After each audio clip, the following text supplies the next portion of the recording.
যারা এই কাজগুলো করেছে, পথে পথে চাঁদাবাজি করেছে বা এই পাইকারি খুচরা পর্যায়ের যে অনিয়মগুলো করেছে, কারণ বাজারের যে জিনিসটা 40 টাকায় শান্তিনগর বাজারে গিয়ে সে 80 টাকা হয়ে যায়, তাহলে কি হচ্ছে ওই যে জায়গাগুলোতে এই অনিয়মগুলো ছিল সেই অনিয়মগুলো তো এখন নাই।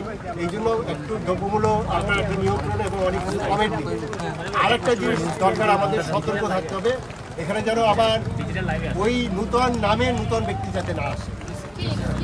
এই জায়গাটায় আমাদের এইটা যদি আমরা সতর্ক না থাকি তাহলে কিন্তু আমরা এই রেজাল্টটা পাবো না।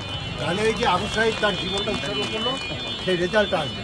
তা আমাদের ওই জায়গাটাই কাজ করতে হবে এবং এই জায়গায় আমি আমাদের যে ছাত্র ভাইরা তারা তো আমাদের সন্তানের মতো। আমি তো ঢাকা বিশ্ববিদ্যালয় থেকে সেই 90-এর সময় বেরোচ্ছি, এখন থেকে কত বছর আগে, 34 বছর আগে, তাই না? সেই 34 বছরের আগে ওই মুখগুলো আমরা দেখতেছি। তারা এখন যেভাবে আপনার একটা পরিবর্তন আছে সারা পৃথিবীর ইতিহাসে এরকম নয়, সারা পৃথিবীতে এরকম এক্সাম্পল থাকে না।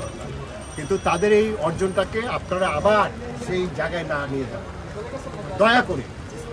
আবার যদি ওখানে যায় তাহলে এই জাতির কিন্তু আর উঠে দাঁড়াতে পারে। আবার যদি আপনার নূতন নামে কিছু হয় তাহলে এই জাতি আর দাঁড়াতে পারে। এই জায়গায় কিন্তু সতর্ক থাকতে হবে। বুঝতে পারছেন আপনারা?